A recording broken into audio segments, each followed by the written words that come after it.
So, the last few weeks, despite the results, you've seen sort of a shift in defensive tactics and defensive formation, and you've gotten, yourself into the starting lineup. How's it felt sort of being one of the leaders in the defense and having the performances you've had in the last few weeks? I feel like our intensity has still needs to get better, but I feel like our intensity has raised a lot in the past few weeks. We're not anywhere where we want to be, but I feel like we're heading in a good direction despite being bottom of the table.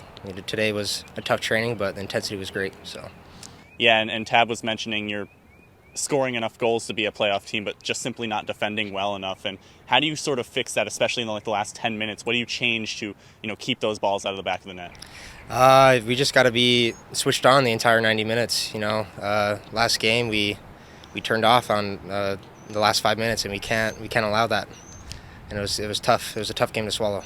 Yeah, and that seems to have been the case for a lot of losses this season. Really a case of conceding goals late. Is that a case of maybe fatigue, not being able to last the full 90, or is that just, as you said, falling asleep or switching off in those key moments? I would say falling asleep and just switching off.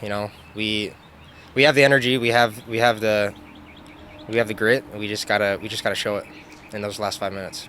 Yeah, and you're coming off a 1-1 draw versus Indy just a couple weeks ago, in another game that felt like you could have had 3 points. What do you change going into this week to make sure that you can get those 3 points in the end? We got to finish our opportunities. Last time we played them, we had lots and lots of opportunities to finish the ball, and then we just fell asleep again in the last 5 minutes, and they ended up tying the game. So we just gotta put them asleep in the first few. So.